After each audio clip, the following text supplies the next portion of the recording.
वल-आक़िबतु लिल-मुत्तक़ीन अम्मा बअद फ़अऊज़ु बिल्लाहि मिनश-शैतानिर-रजीम बिस्मिल्लाहिर-रहमानिर-रहीम अस्सलामु अलैकुम व रहमतुल्लाहि व बरकातुहू।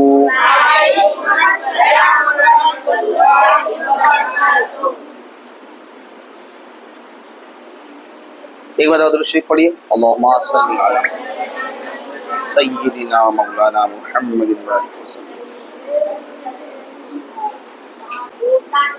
दांतों से खून निकला और वो खून थूक पे गालिब है तो उससे जो है वो नमाज टूटती है, वुजू टूटता है। गालिब नहीं है तो ना नमाज टूटेगी ना वुजू टूटेगा। एक और चीज़ में अच्छी थी, वो समझ में आई थी कि भाई नमाज में कैसे पता करे गालिब है कि नहीं। तो बोले नमाज में पता करने का तरीका ये कि अंदर गया तो कड़वाहट, इसकी कड़वाहट महसूस हुई कि नहीं हुई, हुई तो गालिब, नहीं हुई तो गालिब नहीं। बाकी थूक का मसला मैंने बताया कि थूकते तो देखा जाएगा ना। अब आगे चलिए, कहते हैं बिना कोई जायज वजह के सीने को काबा की दिशा से, काबा की सिमत से 45 आउंस के खूने तक अगर फेर लिया तो नमाज फासिद हो जाएगी। और अगर जायज वजह हो तो मुफसिद नहीं। मसलन हदस यानी वुजू टूट जाने का गुमान हुआ कि मेरा वुजू टूट गया और मुंह फेरा ही था कि उसे याद आया कि नहीं नहीं नहीं वुजू नहीं टूटा, गलती जाहिर हो गई। तो अगर मस्जिद से बाहर न निकला तो नमाज फासिद नहीं होगी। नमाज फासिद, बोलिए।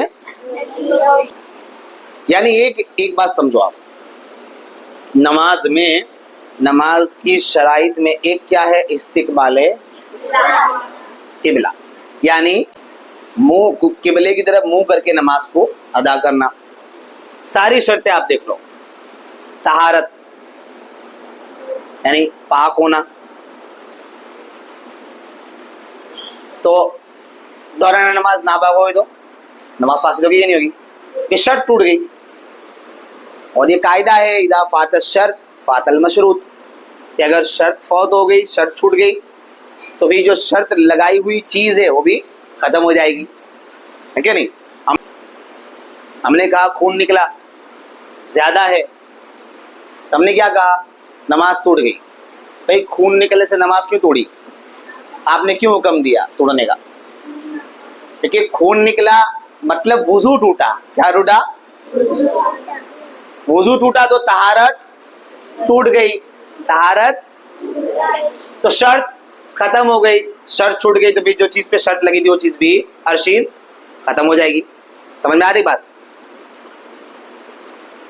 तो यही कहना चाहते, यही बात बता रहे हैं कि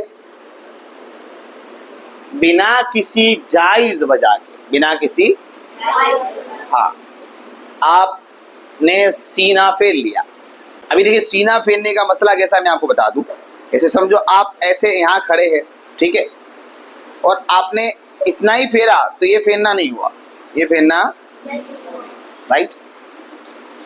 जैसे इस तरफ सीधा खाना काबा है, ठीक है, तो यहाँ से लेके पूरी यहाँ दिशा तक आप आओगे ना, तो ये जो बीच में जो एक एंगल निकला ना, एंगल, वो एंगल निकलेगा 90 आउंस का। कितने का निकलेगा, राइट ना, 90 का निकलेगा। कितना निकलेगा, 90 का। फिर आप ये दिशा में खड़े हैं, आप यहाँ खड़े हैं, इस दिशा की तरफ मुंह करके इधर जाएंगे आप, ठीक है, इधर जाएंगे तो पूरा एक जो है वो 90 आउंस का एंगल निकलेगा, और इधर जाएंगे तो इधर भी 90 का निकलेगा। तो ये इन दोनों के बीच में जो ये जो पूरा निकलेगा ना एक एंगल, वो 180 का निकलेगा। कितने का निकलेगा, 180। ये पूरा यूं हो गया इंसान, तो ये 180 है। यहाँ से यहाँ तक का 90 है और यहाँ से यहाँ तक का 90 है, पूरा जो है वो 180 है। बराबर समझिएगा, तवज्जो रखिएगा। अब यहाँ खड़ा है तो मैंने बताया कि यहाँ तक का 90 है, राइट, यहाँ तक का 90 है। तो यहाँ से लेके यहां तक का कितना बना, कितना बना बोलिए। यानी अभी यहां आप खड़े हैं, सामने की एक दिशा है, ठीक है, तो पूरा यहां तक बना 90, राइट। ये पूरा यू बना 90, तो सिर्फ इतना ही अगर गिनते हो कितना बनता है, इसको कहते हैं 45 डिग्री। कितना कहते हैं, राइट है, 45 डिग्री कहते हैं इसको। तो अगर आप 45 डिग्री के अंदर है, यानी आप 45 degree, 43 degree, 40 degree, 20 degree, 25 degree तक ही फिरे हैं, तब आपकी नमाज फासिद नहीं होगी। आप 45 डिग्री अब चले गए, ठीक है, यानी आप पूरा इतना घूम गए, तो आपका सीना जो है वो खाना काबा से यहां तक आ गया, तो ये जो है वो कम से कम 50 डिग्री आप हो जाता है, बराबर है। तो आप 45 डिग्री से ज्यादा फिर गए, तो 45 डिग्री से ज्यादा आप फिरे, तब आपकी नमाज हो जाएगी फासिद। लेकिन अगर किसी जायज वजह से फिरे हैं, जायज वजह से फिरे हैं, तब फिर उस वक्त नमाज को फासिद होने का हुक्म नहीं लगेगा। जैसे मैंने आपको मिसाल बताई, क्या मिसाल दी मैंने आपको कि अच्छा मैं आपको बताऊं कि बॉयज नमाज पढ़ते हैं, लड़के नमाज पढ़ते हैं, जेंट्स नमाज पढ़ते हैं, बराबर। तो होता क्या है कि हम लोग जमात में होते हैं, ठीक है, तो जमात में जब हो और कभी ऐसा लगे कि भाई वुजू टूट गया, तो ऐसा पीछे पीछे आने का हुक्म है। अब एक बात समझिए कि मैं बगैर देखे पीछे पीछे चलूंगा तो मैं क्या पिछली वाली सफ को जाके टकरा नहीं जाऊंगा, टकरा जाऊंगा कि नहीं टकराऊंगा, है क्या नहीं। तो पीछे टकरा जाऊंगा तो पीछे वाले की भी नमाज खराब करूंगा। तो मुझे उस वक्त तो यूं देखना ही पड़ेगा ना कि पीछे कोई है कि नहीं है, बताओ। ऐसी हालत में भी नमाज तोड़ने का हुक्म नहीं है। पहले मैं आपको एक अलग मसला बता दूं कि आप नमाज में हैं, आपका नमाज में वुजू टूट गया, भाई समझो कि थोड़ा था तो थोड़ा खून निकल गया, बराबर है, या फिर जो है वो हवा खारिज हो गई या कोई और चीज हो गई, तो क्या है कि आप है ना ऐसी हालत में पीछे आइए पीछे आके आपका सीना जो है खाना काबा से फिरना नहीं चाहिए, ठीक है, यानी सिमते काबा से आपका सीना जो है वो सिमते काबा से आपका सीना फिरना नहीं चाहिए। आप पीछे आइए, पीछे आके आप वुजू कीजिए। अच्छा, इस दौरान कोई ऐसा काम भी नहीं करना है जो नमाज को फासिद कर दे। आप वुजू कर रहे, कोई ने आपको पूछा अरे भाई नमाज हो गई, आपने कहा हाँ हो गई, ये क्या है, बात का जवाब, यानी क्या है, कलाम है ना, क्या है ये, और कलाम क्या है, नमाज को।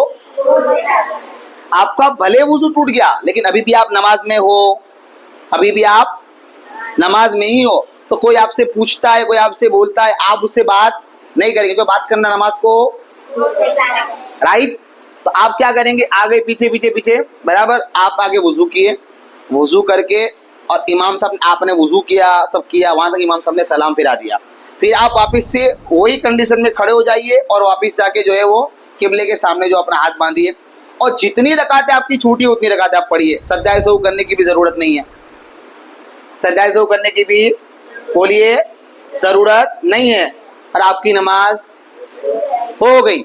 लेकिन जरूरी है कि फिर आप सीना फेर ना डालो, यानी इतनी देर तक के सीना ना फेरो, बराबर है, कि जितनी देर में जो है वो एक रुकन अदा होता है, या 3 मरतबा सुभान अल्लाह कहने की मिकदार आपका सीना नहीं फिरना चाहिए। लेकिन ये है कि पीछे फिरने के लिए तो आपको, पीछे जाने के लिए तो आपको इतना तो करना ही पड़ेगा। तो ये क्या है कि ये जो है आपको करना पड़ेगा, और ये इसके लिए आपके पास एक वजह है, और इस वजह से अगर आप इस तरह फिरे तो आपकी नमाज पर फासिद होने का हुक्म नहीं लगेगा। लेकिन बिना किसी वजह के आपने अपना सीना फिरा लिया, समझे कि नहीं समझे, एकदम आपको कुछ हुआ और आपने यूं देख लिया, पीछे से आवाज आई कि फुला शख्स आया, तो आप एकदम ऐसे फिर गए, तो ये आपका फिरना दुरुस्त था, कोई वजह थी इसके फिरने के लिए कोई वजह थी आपकी, नहीं थी ना। तो ऐसी कंडीशन में नमाज को तोड़ने का हुक्म लगेगा। लेकिन अगर वजह से आप फिरे हैं तो फिर नमाज टूटने का हुक्म नहीं लगेगा, ठीक है। तो आज के लिए इतना ही कि इस्तिकबाले किबला अगर छूटता है, आप किबले की सिमत से फिरते हैं, फिर हुक्म क्या होगा, ठीक है। आज के लिए इतना ही, इंशाअल्लाह कल आगे बयान करेंगे। अल्लाह ताला कहने सुनने से ज़्यादा अमल करने की नेक तौफीक अता फरमाए, आमीन।